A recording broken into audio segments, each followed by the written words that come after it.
Hello everyone, it's Ryan at Dark Winter Moon in Boston, in Arkansas, and today I have a very special guest to interview.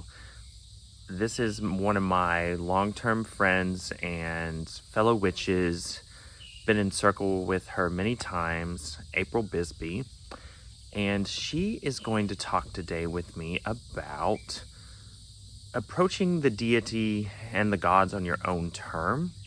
I think many of us have had the trauma of growing up in patriarchal religions, in Abrahamic religions, especially Christianity if you're from the United States. And there's a lot of trauma around a relationship with God and deity that many of us carry because of that. And sometimes that makes it hard for us to approach different deities than the God Yahweh of Christianity.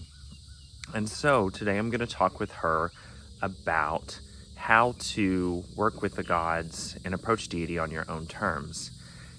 And I say on your own terms because I think, especially if you were born in a tradition that set up God as the only God, or set up the God Yahweh from Christianity as the only God, the all-powerful, almighty, all-good, then there's very much a power dynamic relationship in that where he has all the power and you have very little.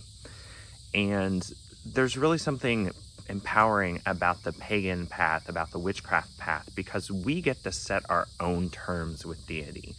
We get to set our own boundaries, and we get to negotiate with deity about how we want that relationship to go.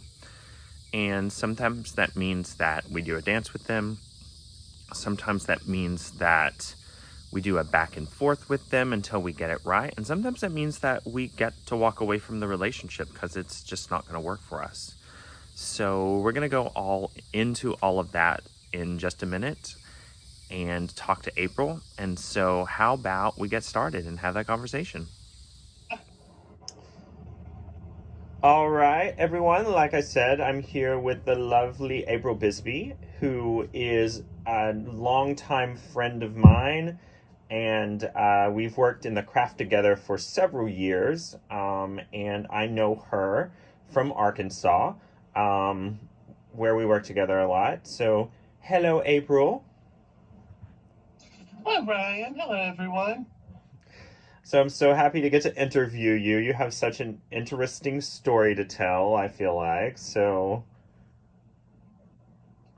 Um, So, how about we start with, before we really launch into a whole bunch of specific questions, we had a conversation the other day at Midsummer about kind of like your perception of deity and kind of where you're at right now. Would you like to talk about that a little bit? Yes, I would actually love to talk about that because I feel a lot of my practice and my work with deity is not the typical pagan. You have a deity, you work with them regularly. For a good chunk of my life, I was a very devout Christian. Mm-hmm. And when I came out of it, it left me with very much a sense of like God being a controlling ex-boyfriend. Like that's kind of the Yes. mindset, the kind of feel that I came into paganism with is, I've been with a God for about 10, 13 years. I really Mm-hmm. don't want another one.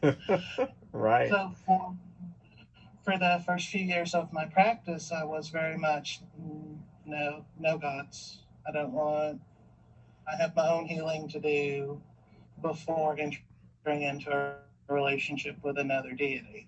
Yeah. So, and I know, like, there's a lot of pressure. Oh, you're a pagan? Which god do you work with? None of them. Yep. Right. Absolutely. So, like, yeah, my perspective has been a bit different in that regard. So, starting out, I did not want to work with any deities. I've softened over the years. Mm-hmm. Mm-hmm. The initial is, no, no. I'm just gonna be me and do me. Yeah. Um, Absolutely. I absolutely get that. And I think that's an important point to make. Like, you do not have to be deistic to be a pagan. Like, you can really approach deity any way that that you wish, and I think it's a very valuable perspective that you're still a little standoffish with deity, and I think that's okay. And I know there are others out there that feel the same way. Absolutely.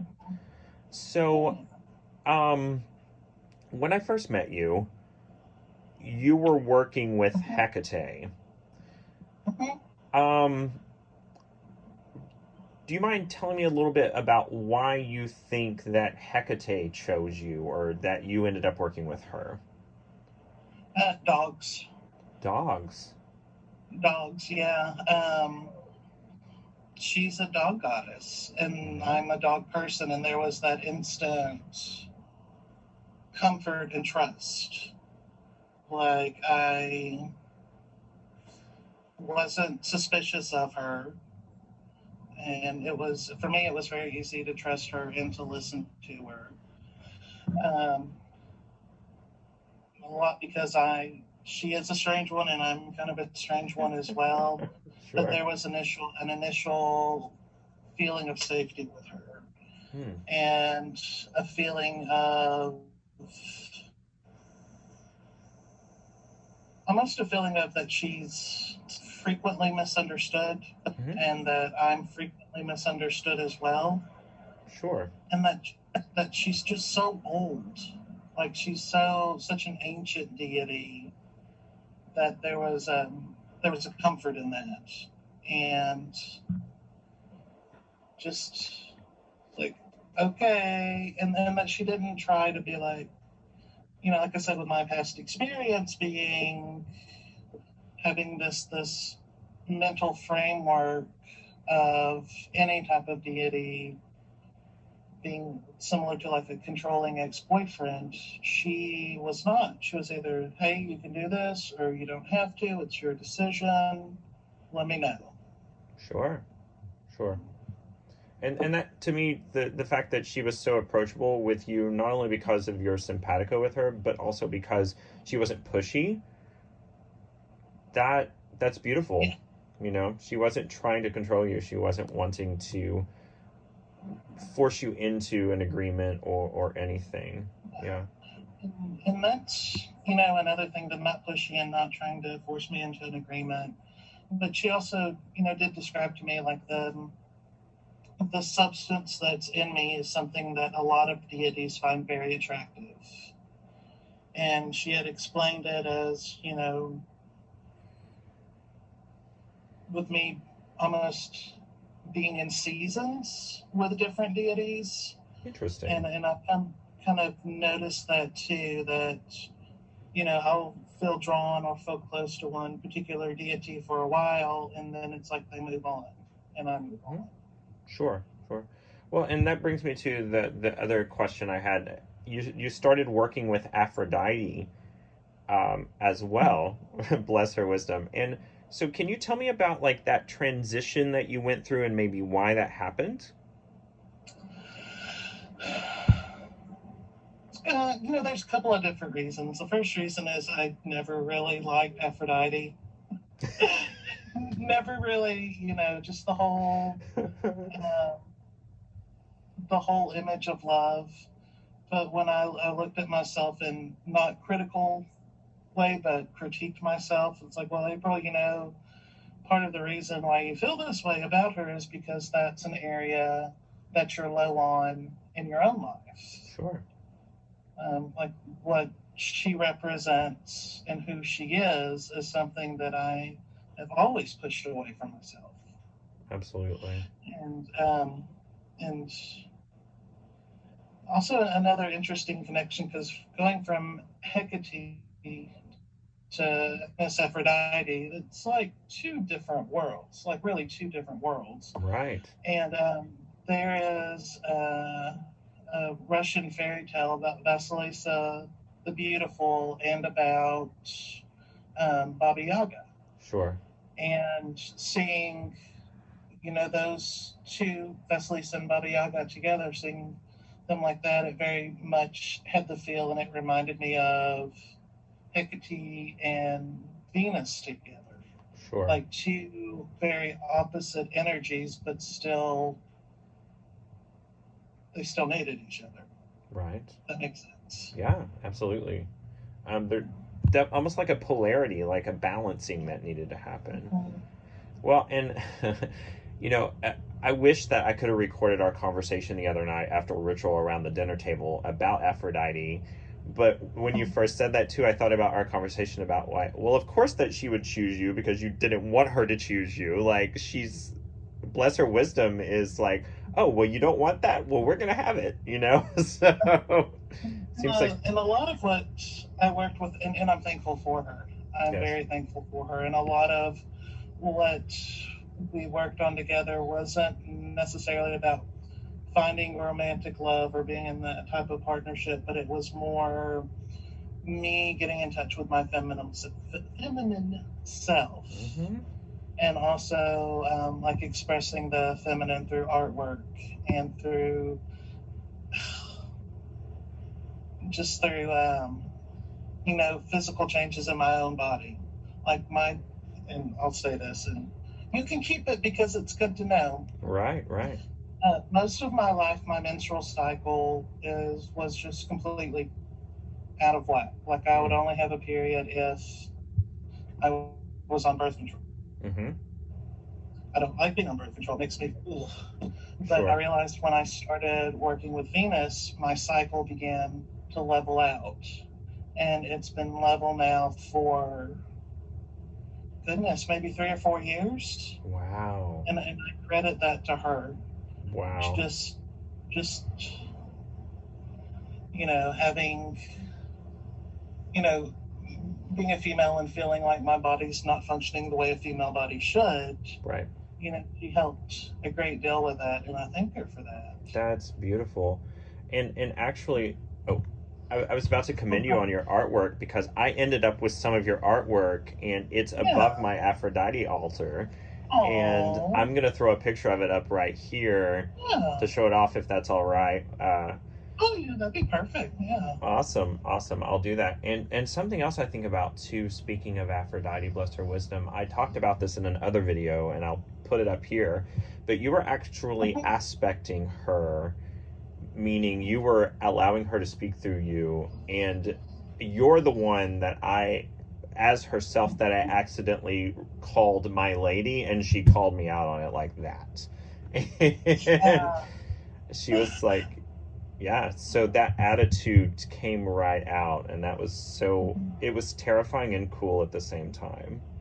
I bet. I don't remember it at that Right. time. I didn't think you remembered that, but yeah, she was like, "It's not my lady, it's Madame Mistress or courtesan," and I was like, "Oh, I'm so sorry."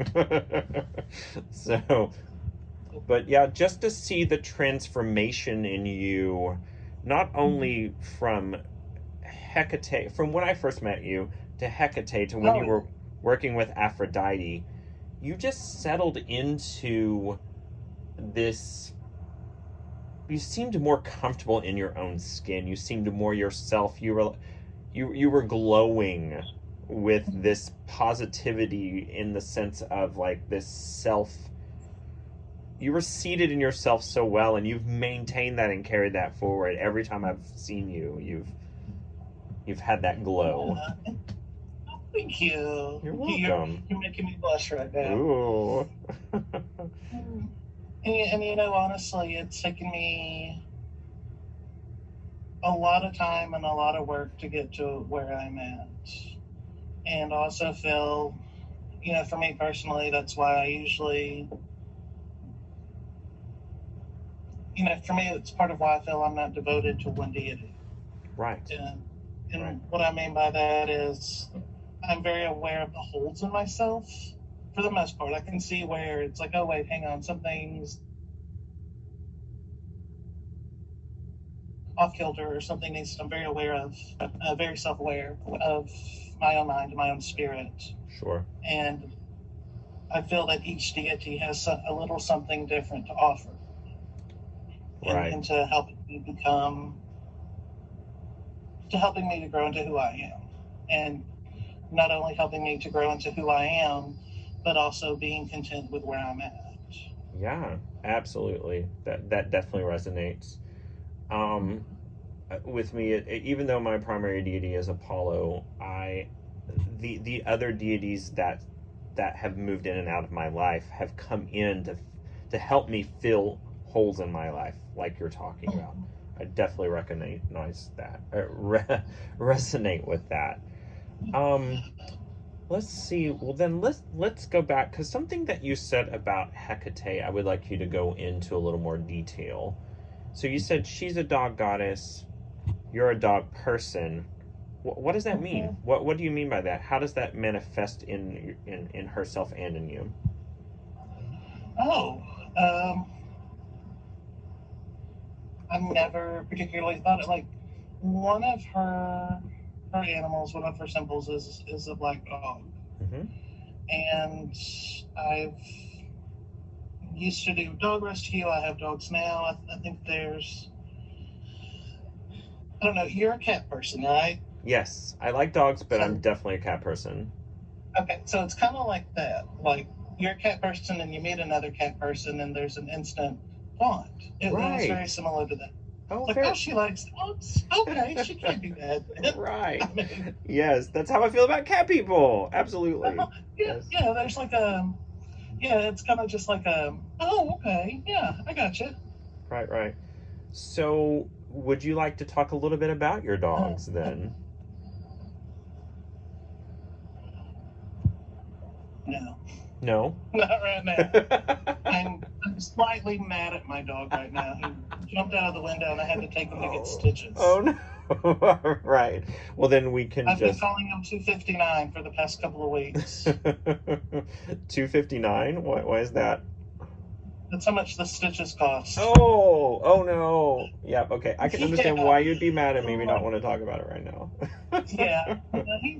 He's something else. Like he has kept me in this world so many times. Like Oh, I've always had like depression and anxiety issues, and sure. there have been so many times where I've just wanted to like crawl away and float away, Yeah. but he's there. I mean, so it's like, okay, well, Mm. I'll stay around for him. Yeah. So, I totally understand that. Totally understand that. Well, let's see. What else? So, what are some of the things you personally did as a follower of Hecate to connect with her more and to honor her or any of that? goodness, this feels like ages ago that I worked with her. Like I know it's only been it's only been like 6 or 7 years, but it feels like literally decades ago. Sure, sure. And And just I remember going to the grocery store one day mhm. and kind of asking her before I went in. So, what are some of your favorite things? What are some of the things that you like? And I remember going through the grocery store with her, and it was like almonds and fruit and Mm. just, oh, okay. Wasn't expecting the fruit, but and then I had several books about her, and I was can't remember the book now, but it said a lot of her followers were vegetarians. Oh, I'm like, interesting. interesting, Yeah, yeah. interesting. And then just so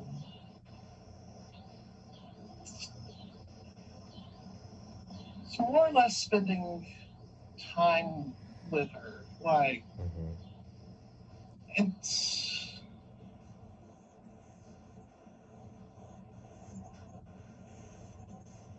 and like reading and then talking to her about reading Hmm. what I read. So what's this like, or there's some stuff I'm like, is this accurate? You know, Sure. another thing I did, there's actually a Hecate um,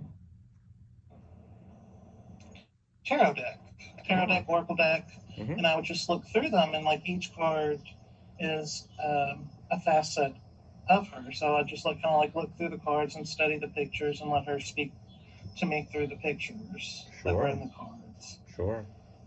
Um, Well, what about that same question applied to Aphrodite? listening to Madonna.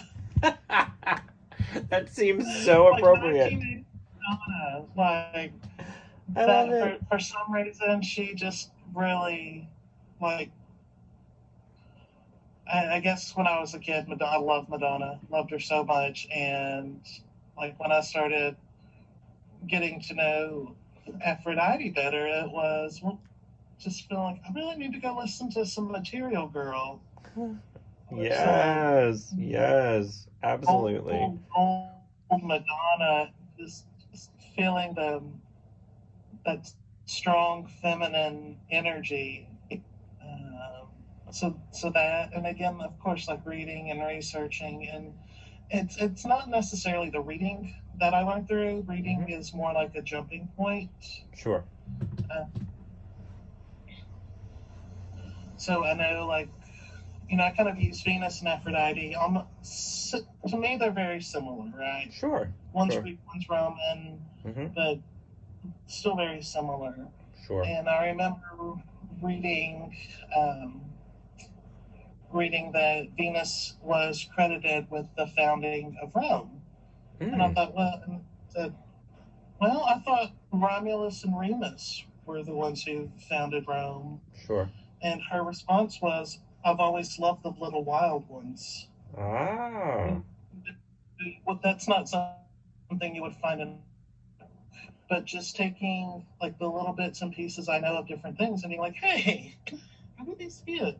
And it's like, Sure. oh, that makes perfect sense. Absolutely. Well, She's always like the little wild things. I find Okay. I find that interesting that that phrase comes up too, because it seems like that points to also a simpatico with Hecate as Uh-huh. well. You know, especially I wonder if the vegetarianism with Hecate is related to her regard for dogs and animals. Uh-huh. You And know. it might be. I know one of her epitaphs is like she is closely related to the bull. Hmm.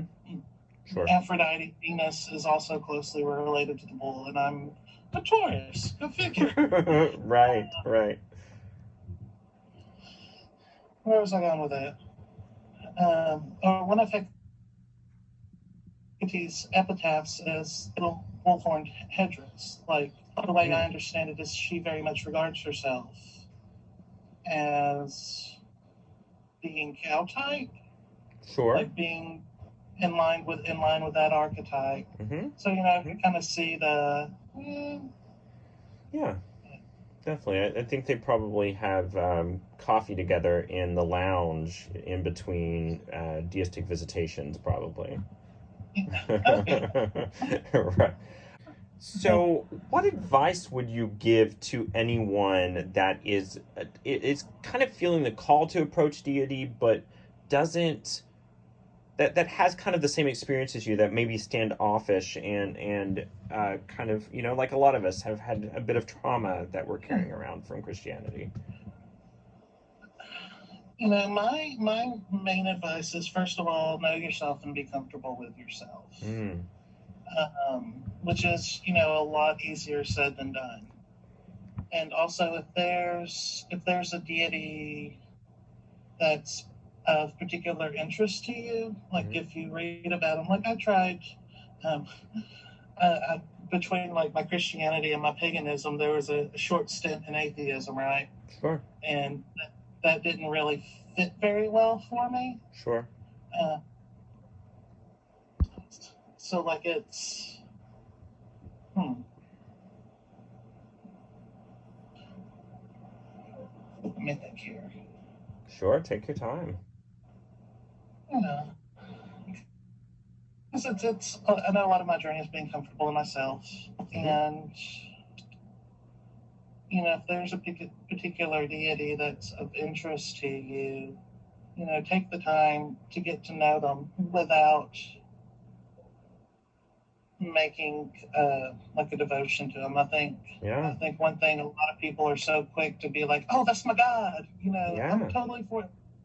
And some people it works like for that, and if it doesn't work like that for you, don't stress and don't fret about it. Absolutely. I've noticed I know for me personally, it's like I'll pick up on little things, and it's almost like knowing the different gods and knowing their different symbology.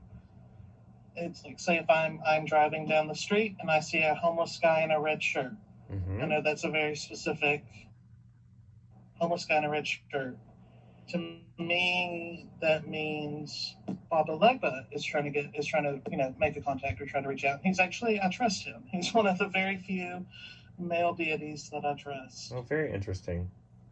Mm-hmm. Or if I see, if I hear thunder, I think, well, is Thor speaking? Just knowing the different symbology and the different things in the natural world that relate back to a deity, to stop and think, someone trying to get my attention? Oh, no, that was just thunder. Don't read any more into it than what it really is. Sure. But having like a base knowledge, and it's having a base knowledge and also some curiosity about it. Mm-hmm. And there's this really strange balance between being comfortable and being uncomfortable. I think you have to know for yourself the good kind of uncomfortable. That's a really good point. Mm-hmm. Like it's been my experience with any of the deities that I work with. There's some comfort and there's some reassurance, but there's also some, okay, sweetie, let's get this in gear. Yeah, absolutely. And that's uncomfortable. But that's the good kind of uncomfortable. Whereas, there's the not good kind of uncomfortable that will lead you to being taken advantage of and putting yourself in danger. Right. So just knowing yourself and knowing, is this the good uncomfortable, or is this the beneficial uncomfortable, or is this the could potentially harm me uncomfortable? Absolutely. Yeah. I think that we know our limits, we know our boundaries. If you trust yourself, you're able to determine what's to your benefit and what's not. And I said this at the introduction I did before we started interviewing, that it is important. One of the main differences between the way many of us were taught in Christianity to approach deity and the way that we approach deity in paganism is that we get to set our own terms and boundaries with deity. And we have the power to do that and the ability to make the choices that set those boundaries. And so if there's anything anyone can take from this video, it's that you get to negotiate and set those boundaries with whichever deity that you are called by or feel drawn to. And if it doesn't feel right, it's okay to say no, and it's also okay to walk away. Mm-hmm. So yeah. Oh yeah, I've had not really with any particular deities, but with different faith spirits, and it's like, y'all need to get out of here. Absolutely. Being able to be autonomous and to say to the spirit world, like, yes, this is good, let's work together, let's do this, but also to say, no, you mean me harm. There's something, Absolutely. And I think in Christianity you don't really learn that. At least my experience with Christianity is you're taught to be very subservient. Mm-hmm. Absolutely. You can think any way you want as long as it's the way we tell you to think. kind of absolutely. Mindset. And with pagan, it's, honey, think for yourself. Absolutely. That's one of our greatest gifts, is to be able to think and fill out things for ourselves. Absolutely. Yes, absolutely. Well, April, is there anything else that you want to talk about? Anything that you would like to add to the conversation? Yes, Ryan, there is. What is that? So, talking about deities, I think it's also good to look at the magical practice side. Mm-hmm. Absolutely. I think we have this notion that, oh, magic is supposed to be grand and ritualized, and you have to have this and you have to have that, and, you need a spell to work, so you need all these things. Like, okay, well, if you need those things, then you need those things, but if you don't need those things, you don't need those things. Right. One particular, goodness, let's see if I can explain this. Thing right now is I am quitting smoking. Like, I'm coming off this. Yes, I'm doing very good. I'm very proud of myself. I'm very proud of you. But it's been not nearly as difficult as I thought it was going to be. Fantastic. But one thing that I set out, and like I said, let me see if I can explain this. Like, for me, like, stopping smoking is an action to a spell. Sure. And I live like right down the street from the apartment. Never a dull moment, right? You don't even know that. When I decided to quit smoking, smoking to me is an external action of something going on the inside. Absolutely. So that I'm framing my moving away from smoking is, there are things on the inside of me that I want to work out, and I'm going to use the act of cutting back on cigarettes and stopping smoking as a magical act. I love that.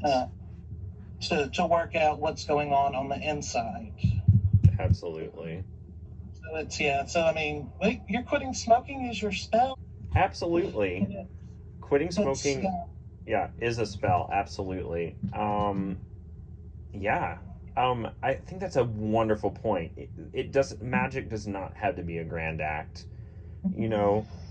Witches of old had to hide their practice in some cases, and so it had to be very, their tools had to be hidden and their practice had to be hidden, and yet their magic was incredibly powerful. And so you're absolutely right. Honestly, my magic practice for pretty much the past year has been wash my face, brush my teeth, take my medicine. Yeah. Every day, twice a day, and that seems, very mundane and very, oh, doesn't everybody do that? Yes. But I'm doing it with some intention. Yes, so, I was about to say, intention is key. It counts as a magical work. Yes, intention is the core of magic. Absolutely. I love that so much. And also, I know for me, with that particular, where your face goes, everything else will follow. Yes. If I'm taking care of my face and I'm loving my face, everything else is going to follow that. So I mean, like, seriously, almost anything could be a magical act. Absolutely. You're so right. I think that's beautiful. And, speaking of intent, quitting smoking, like you said, if you're doing that intentionally and also coupling it with what it sounds like you're saying is some shadow work and some introspection, yeah, of course, it's a very powerful magical act. It doesn't matter if it's grand or not. Oh, yeah. I love it. Yeah. Very good. Well, anything else? I think that's. I've really enjoyed this interview. Like, I've enjoyed talking it because I usually don't. Me too. Talk a lot. Me too. I know, right? I love it. Thank you so much for doing it. I've enjoyed it immensely too, and I really appreciate you joining me and agreeing to this interview. I know what you have to say is going to be incredibly valuable, and yeah, I'm excited to put it together and get it out. So thank you so much. Well, there you all have it. I hope this video has been as enjoyable as it was for April and I hope it's been informative and helpful for you. As always, I appreciate your likes and your subscribes. I love your comments. I love reading them, and I always respond to them. And so let's have a conversation about this. I love questions, and I love your support. And I always thank you for watching. And so please enjoy your weekend. Have a blessed and beautiful weekend. Blessed be, and I love you all. Mwah.